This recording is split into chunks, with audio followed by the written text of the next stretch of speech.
G'day, this is Captain Noob, and this is the shoulder-mounted machine gun. Now, there it is. So this weapon is from the Lonesome Road DLC, and it's a pretty unique weapon. You don't see many of these shoulder-mounted weapons that are of the bullet firing. Mostly you see them as explosive launching, but there it is.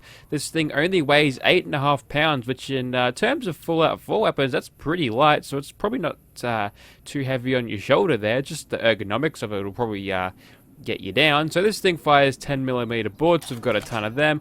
We'll get the jacketed hollow point ones on just because they'll do a little bit more damage, and we'll engage some of these death claws. Now, I'm not sure how this thing will go. I don't think it's terribly strong. It's not one of the more highly rated weapons in the Lonesome Road DLC, but we'll see how we do.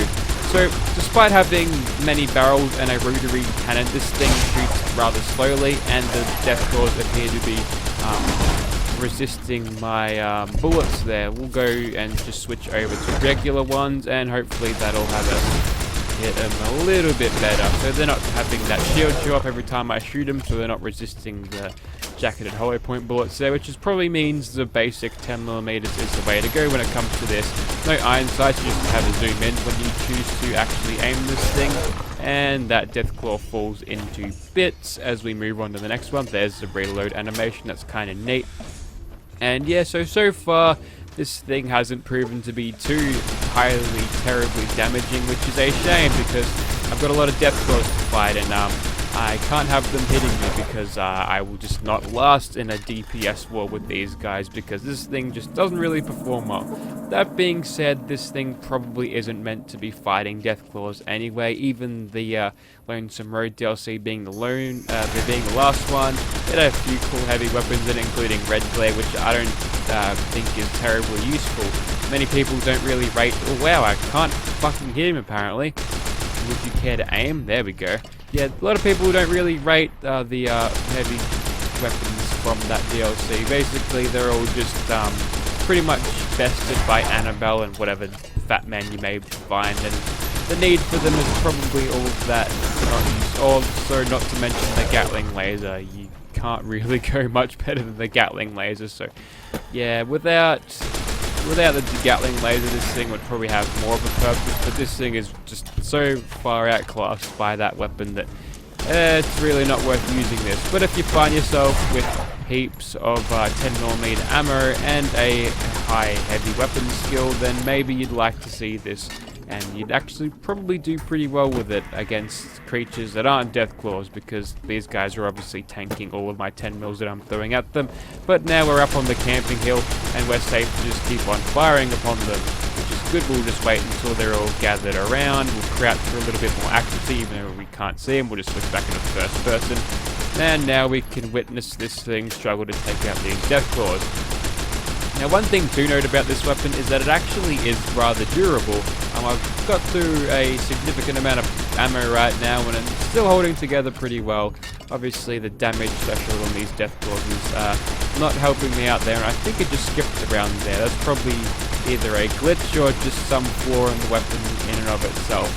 I don't think a weapon surviving 200 years after a nuclear war would probably last that long anyway. So, yeah, weapon conditioning, that's something that does really have an effect in the new Fallout games, and that is probably why some of the heavy weapons suck, because they can't use the conditions to actually balance them properly. So you could get the fat bands and all that really early on, but they'll be in such terrible condition that you're pretty much disincentivized to use them unless you're in a state where, you know, it's do or die. But yeah, we're okay. We're a little bit ballsy here. I think that alpha male's almost dead. Down you go.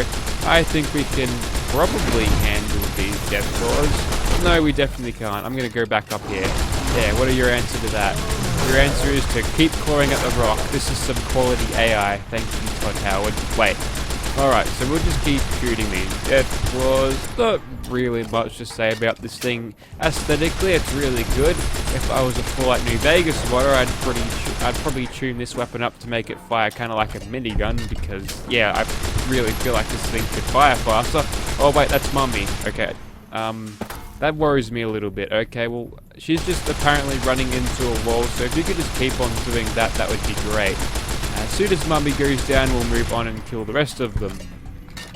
And one quick reload later, and now we can come into these death claws here. So, yeah, basic conclusions I can make from that is this thing's probably not a high tier weapon, but if you're in the low to mid game, this will probably do you very well, which that level 30, not engaging death claws and all that, although there are death claws on Lonesome Road in and of itself, so yeah, I probably wouldn't be using this weapon all that much. I remember back in my PS3 days when I used to play this game, I didn't really rate this thing all that much.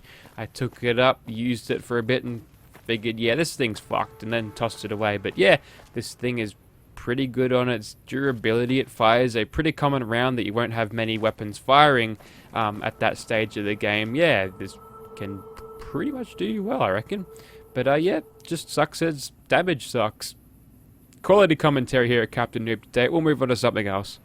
Okay, so to use this thing with hollow points, we're going to need to find some softer targets, and would you believe there's a bunch of softer targets in the form of 10 or so legendary fire geckos over there. So with this thing with hollow point and its fast firing sort of, we could probably do a good job on these guys, provided we just sort of stay back here and let them come to us.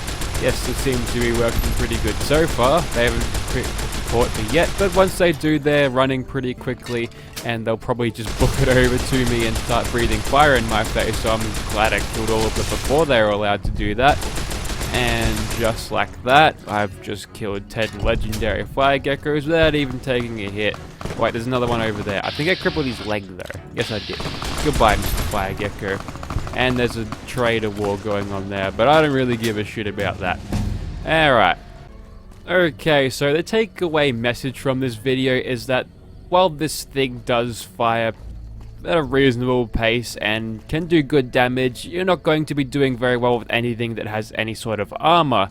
So death claws and people in combat armor and all of that, you can probably fill in the blanks there. You're not going to go very well against them, but if you're fighting against creatures with no damage threshold, you can actually do pretty well there, especially with the hollow point round. So the tunnelers of Lonesome Road are actually a fairly good target for this thing. This thing should probably chew through them, provided you've got the bullets and all of that to go with it. So that's really good for that, but for other things you might want to switch to a different weapon, and that's okay, because there's plenty of weapons in New Vegas, which is great.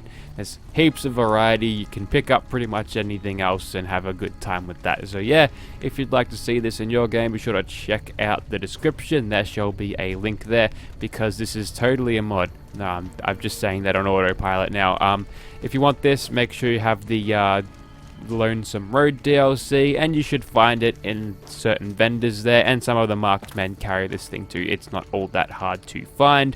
If you want the mods for it, which include the extended mag and just to name a few there, that's all I remember. That actually extends it for like 15 bullets, so you may want to withhold that one. 60 is quite enough, but yeah, all of the mods will be in the vendors and all of that too. So you know what, it's a pretty solid weapon in some situations, plus it's a shoulder mounted cannon, which we lack this sort of thing in Fallout these days, so I'm glad to have tried this out. Thank you for watching, guys.